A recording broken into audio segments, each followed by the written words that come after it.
Olá, estamos iniciando mais um programa Conhecendo o Ministério Público. Grupos reflexivos são espaços que propiciam uma imersão crítica dos participantes para que reflitam sobre conflitos e seus atos. Em Bento Gonçalves, na Serra Gaúcha, tem sido uma prática do sistema de justiça o encaminhamento de um autor de agressão, por exemplo, para um grupo de reflexão. Para abordar o tema, convidamos o promotor de justiça, Gilson Medeiros, que atua no Juizado Especial Criminal de Bento Gonçalves. Ele é um dos idealizadores de projetos que estão dando certo na cidade. Doutor Gilson, quero dizer que é um prazer tê-lo aqui novamente no programa. A satisfação é minha. Doutor Gilson, o encaminhamento de pessoas para esses grupos tem sido feito geralmente em transações penais e durante também a suspensão condicional do processo? Isso. A transação penal é um benefício que se dá ao autor do fato, que não tem antecedentes, basicamente. E por meio desse acordo, tradicionalmente, esse autor prestava serviços à comunidade ou desembolsava valores que são depositados num fundo e esses valores repassados a entidades da comunidade. O que se observou é que o mero repasse de valores não atende à função pedagógica. É uma sanção, é verdade, mas depois de efetuado o pagamento, isso pode gerar no autor do fato a sensação de que pagando pode cometer o delito. E a prestação de serviços à comunidade também apresenta problemas de fiscalização. Realmente o prestador do serviço esteve naquele local trabalhando? É a grande dúvida do sistema. Daí porque o Ministério Público passou, em construção com o sistema de justiça, a propor acordos de frequência a grupos de reeducação, grupos reflexivos, tanto nas transações criminais quanto como condição da suspensão condicional do processo. Isso ao crivo do Poder Judiciário. Claro. Esses grupos de pessoas, grupos reflexivos, eles têm sido nas áreas de violência doméstica, na área também de agressões de menor potencial ofensivo e também na área de trânsito? São as três grandes áreas de atuação dos grupos. Isso nasceu na área da violência doméstica, em que se adotou inicialmente uma posição de se ofertar essa espécie de condição, quando se entendia que em relação à ameaça, por exemplo, isso era possível. E aí há toda uma discussão jurídica envolvendo a matéria. Depois evoluiu para os delitos de menor potencial ofensivo, ameaça, perturbação de tranquilidade, vias de fato, lesão corporal. E por fim se chegou ao terceiro estágio, que trata dos delitos do Código de Trânsito brasileiro. E na prática, doutor Gilson, como funcionam esses encontros? De um modo geral, o autor do fato, aceitando essa proposta homologada pelo Judiciário, ele comparece no CREAS ou no CRAS, nos centros de referência, e lá é entrevistado, avaliado, é atendido por psicólogas e frequenta palestras que são proferidas pelo Ministério Público, juízes, Poder Judiciário, delegada de polícia, advogados, as próprias psicólogas, e vivencia dinâmicas de reflexão, então, do pensar sobre a sua conduta, sobre o seu comportamento, sobre si mesmo. E nesse processo ele é entrevistado e, ao final, avaliado novamente. O que se quer é que o autor perceba onde errou, então, do ponto de vista legal, e uma vez sensibilizado, não repita essa conduta. Então é um trabalho que pode durar, em alguns casos, alguns encontros vão de 8 a 12 semanas de encontro. E nós temos um grupo reflexivo que trata de 4 encontros. É uma área na violência doméstica, em que esse grupo reflexivo é oferecido ao agressor para que ele participe voluntariamente, não é uma sanção. Na audiência preliminar de composição das partes, na violência doméstica, se oferece ao agressor essa oportunidade de se reeducar. E isso é objeto de sensibilização por parte do Poder Judiciário, do Ministério Público, da Defensoria, uma motivação para que frequente esse outro grupo. Claro. E naquele momento em que o Ministério Público está propondo, digamos assim, a suspensão do processo, o agressor não aceitar ir para um grupo de reflexão, o que acontece?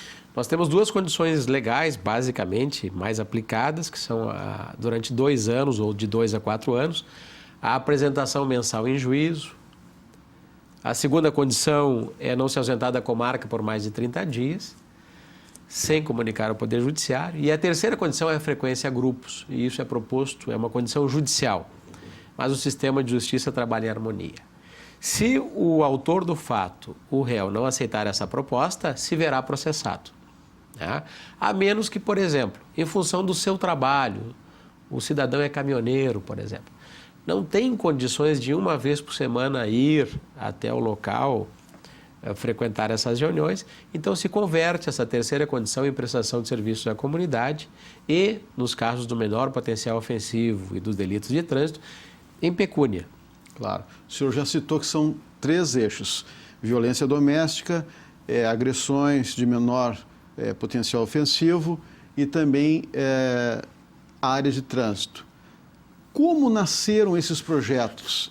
O primeiro foi na violência doméstica, mas eu digo assim, a ideia de trazer esses projetos na cidade de Bento Gonçalves. Eu recordo de um dia em que havia uma audiência coletiva na área da Maria da Penha e no salão do júri do fórum.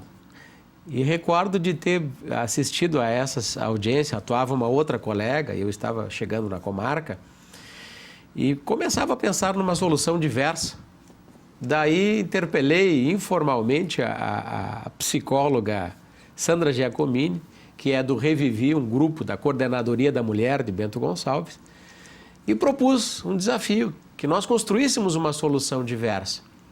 E aí, depois de muito diálogo informal e diálogo formalizado também na Promotoria de Justiça, veio essa primeira proposta. E como nós nos reunimos sistematicamente, houve uma evolução de um grupo para outro grupo. Por exemplo, nós fizemos um grupo reflexivo para os agressores de mulheres. Mas descobrimos que as mulheres também são agressoras. E nos deparamos com situações em que ela deveria ser atendida. E aí surgiu o grupo do menor potencial ofensivo. De se tratar também essa mulher que no seu ambiente doméstico agride a terceiros e agride fora do ambiente doméstico o vizinho, o parente, o colega de trabalho. Foi uma necessidade. Depois disso se descobriu que o homem também poderia frequentar esse segundo grupo. E aí se tornou um grupo que independe de gênero. Isso evoluiu naturalmente para um terceiro grupo em função do número de fatos de trânsito, de delitos de trânsito da comarca, e essa é uma realidade, me parece, gaúcha e nacional, em função de uma série de fatores. Nós sentimos a necessidade de construir uma reeducação, porque o sujeito dirigia violando a suspensão da habilitação, dirigia embriagado, e se não houvesse uma oportunidade de recuperar esse cidadão, o delito continuaria ocorrendo. E nós temos uma visão do sistema de justiça criminal nessas áreas, é como se fosse uma escada. No primeiro degrau, o cidadão consegue obter uma transação criminal. No segundo, ele já tem uma suspensão condicional do processo. E no terceiro, se verá condenado, eventualmente, com prestação de serviço à comunidade. E já num quarto degrau haveria aí um aprisionamento no sistema semiaberto. Ora, nesses fatos de conflitos familiares, de conflitos na comunidade e na área de trânsito, é muito rápido para se alcançar essa reincidência, se o sujeito não é reeducado. Daí se passou, então, diante da necessidade, a esse terceiro grupo. Claro. Só para exemplificar, no caso de um grupo reflexivo de gênero, como o senhor falou há pouco, o que mudaria em um homem acostumado a maltratar, a agredir uma mulher, comparado a outras penas alternativas, a outras medidas alternativas? Está se trabalhando a causa, uma das causas do delito, que é o ser, é a pessoa que age de acordo com aquilo que ele é, mais o seu caldo cultural.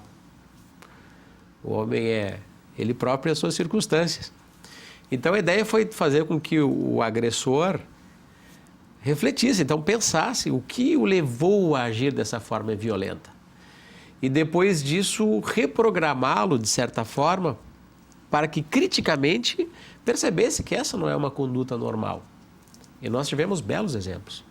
Nós temos um caso de um ameaçador da esposa, no primeiro grupo que já evoluiu, não é? No primeiro sistema ainda, em que ele ameaçou a esposa, se submeteu a essa condição de frequentar o curso, enfim.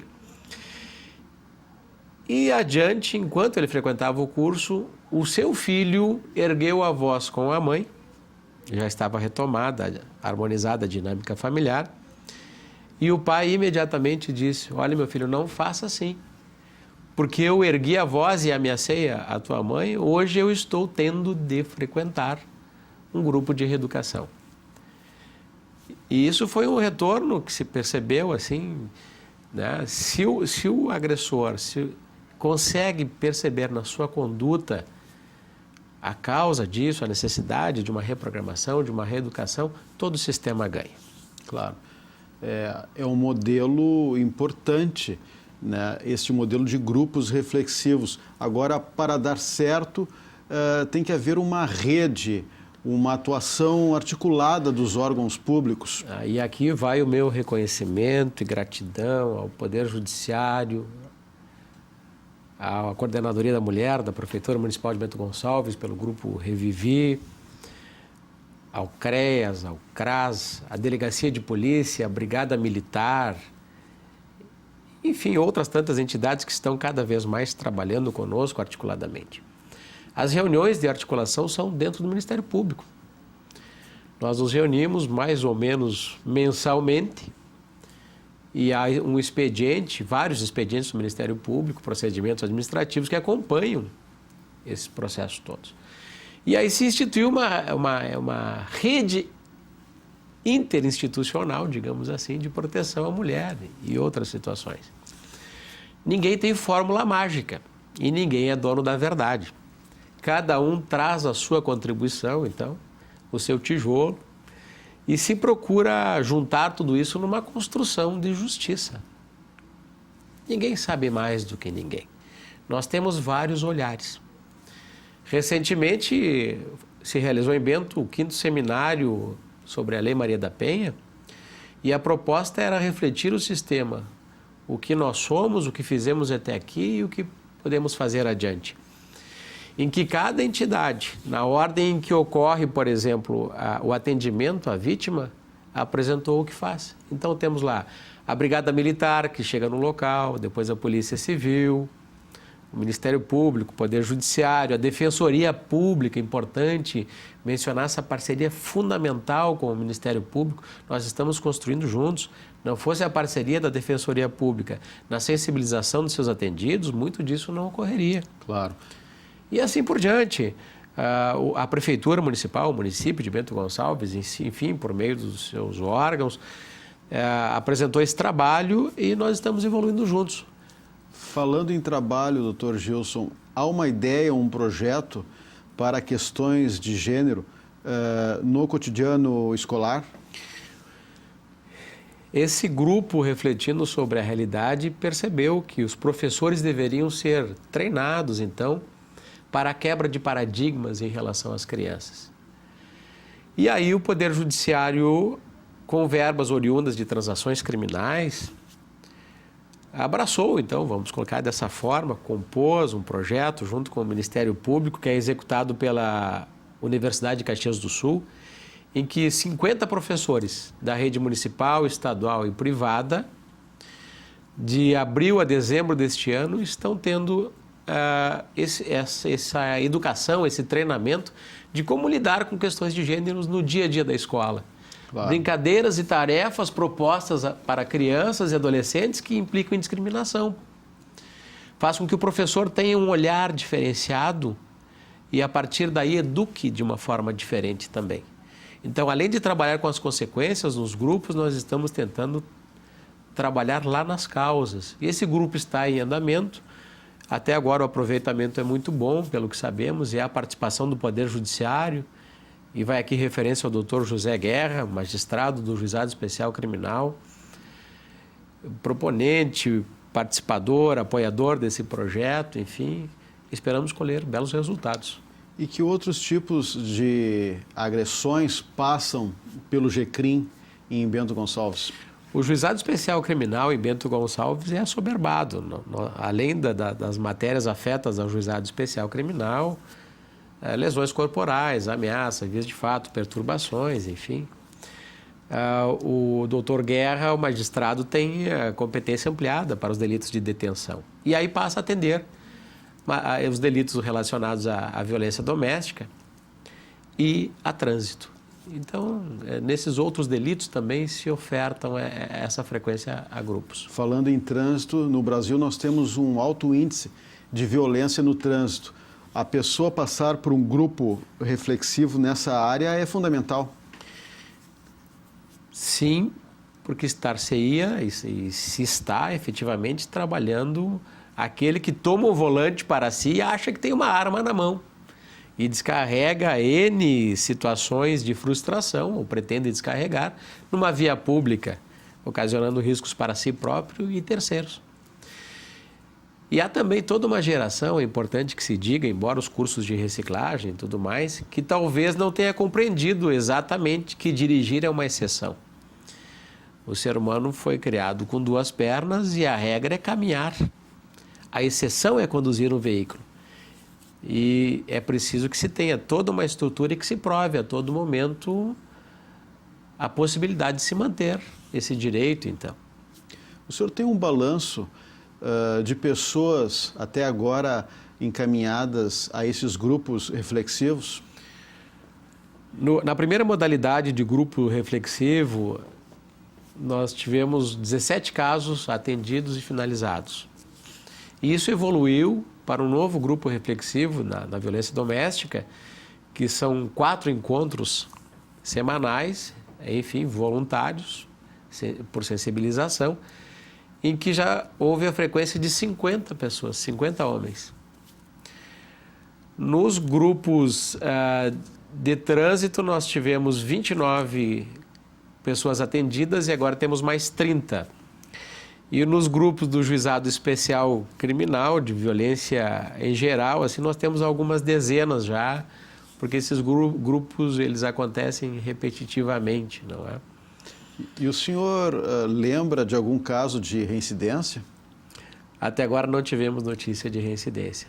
Inclusive, a reincidência na Maria da Penha é objeto de acompanhamento, de muita atenção pela rede, porque nós queremos saber se isso efetivamente dá resultado. Claro. Bom, são projetos interessantes, importantes. O senhor acredita que projetos como esses podem ser expandidos para outras cidades do Brasil? Desde que haja uma boa vontade para se trabalhar em rede, de que haja humildade jurídica, ou seja, ninguém é dono da verdade, isso é possível sim, de acordo com cada realidade. Nós precisamos construir hoje uma nova maneira de lidar com a violência. A violência, de um modo geral, sempre existiu e sempre existirá, em grau maior ou menor. O que muda é como nós lidamos com ela. Claro. Eu queria voltar, insisto nessa questão, em comparar outras medidas alternativas com esta medida de encaminhar essas pessoas para grupos reflexivos. Perfeito. Se o cidadão, o autor do fato, paga lá um valor, R$500 ou R$600, porque proferiu uma ameaça, ou mesmo R$800 ou R$600 porque desferiu um tapa, um soco, nós já ouvimos no âmbito do fórum alguém dizendo assim, isso é comum. Olha, se soubesse que era tão barato, teria batido antes. Isso nos delitos de menor potencial ofensivo, excluída a Maria da Penha. Isso é preocupante. Parece que se compra o direito à agressão. E em relação ao modelo da prestação de serviços à comunidade, nós temos aqui uma situação filosófica de extremo interesse. O trabalho dignifica e, segundo Voltaire, afasta os 3 grandes males: o tédio, o vício e a necessidade. Nós encararmos o trabalho comunitário como pena, o que nós estamos passando para esse cidadão? Que o seu trabalho é uma pena. E nós não conseguimos quebrar um paradigma social de que o trabalho é muito mais e de um conceito diferenciado. Daí porque os modelos até então existentes não servem na sua totalidade, nos parece, e a necessidade de se criar um modelo de reeducação. Tem algum caso que mais lhe chamou a atenção nesses 3 grupos reflexivos? Além desse caso que eu comentei, envolvendo esse cidadão que chamou a atenção do filho, nós percebemos algo interessante. Que os homens, quando frequentam os grupos, no início estão um pouco mais fechados, não é? Por força de uma cultura de que o homem não chora, de que o homem não pode ceder. Com o andamento do grupo, com a abordagem das palestras, o homem se percebe um ser sensível também, que ele pode sentir, não é? E de que pode reagir e dialogar de uma outra forma. Então, eu recordo que nós comentávamos numa palestra de que em situações em que o agressor não pudesse realmente dialogar mais com a outra pessoa, não houvesse possibilidade de diálogo, em vez de se partir para a violência, então, saísse do local e desse uma volta na quadra, no quarteirão, enfim, às vezes caminhando um pouco mais e depois retomada a calma, refletido então, com a reflexão sobre o que acontecia, se voltasse ao local e se dialogasse. E depois, conversando com as pessoas, se percebeu que sim, que essa mecânica de extrema simplicidade foi bem absorvida. E aí se reconheceu a necessidade, assim, os próprios grupos, os próprios homens se reconheceram enquanto pessoas sensíveis, que precisavam dialogar, às vezes se afastaram de situações, sim, de manifestar a sua fragilidade, quebrando aí um modelo masculino, talvez um pouco mais antigo e necessário historicamente, mas que hoje não cabe mais.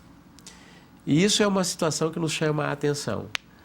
Talvez a programação, talvez a educação para uma época não sirva mais para outra época. A necessidade de se atualizar também. Nós sentimos algumas situações interessantes nesses grupos e isso talvez seja objeto de um trabalho futuro.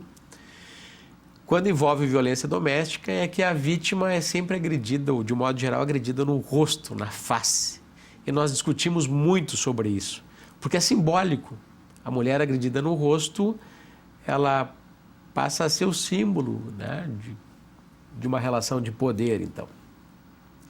Nós estamos tentando construir, por meio do atendimento do Revivi, esse apoderamento feminino para que a mulher não se coloque mais na situação de vítima. E aí se passe a discutir não só o direito à legítima defesa, como também o dever de autodefesa. Então, está se trabalhando para uma quebra de paradigmas. Nós temos uma outra situação de extremo interesse e houve uma evolução também. Está se construindo um grupo para atendimento de presidiárias, de presas em Bento Gonçalves. Nós temos lá cerca de 2 dezenas de presas, de apenadas, que passaram a receber o atendimento interno da SUSEP, já recebi, mas o atendimento interno agora conjugado com a Coordenadoria da Mulher. E a ideia é construir um projeto novamente, a exemplo dos outros, em que a mulher apenada se perceba muitas vezes vítimas de circunstâncias que a levam a cometer delitos. Claro, as circunstâncias se agregam à sua própria vontade. Mas, enfim, a ideia é quebrar um paradigma para que não ocorra uma reincidência feminina. Ok. Doutor Gilson Medeiros, eu queria lhe cumprimentar pelos seus projetos, o senhor que é um dos idealizadores desses projetos lá na cidade de Bento Gonçalves. Agradecer também a sua participação no programa, a sua gentileza em aceitar o nosso convite. Muito obrigado e estou à disposição e estendo de novo a minha gratidão a todas as pessoas que participam desses projetos. Não vou nominar porque são muitas pessoas, mas fica aqui o reconhecimento do Ministério Público que faz parte dessa rede, a rede do serviço, de servir ao cidadão. Ok, muito obrigado. Se você tem críticas, sugestões, mande um e-mail. mande um e-mail para conhecendo-mp@mp.rs.gov.br. Lembramos também que esse quadro poderá ser revisto em nosso canal no youtube.com/conhecendo-mp. Na próxima semana, voltaremos com mais um assunto de interesse da sociedade no programa Conhecendo o Ministério Público. Até lá!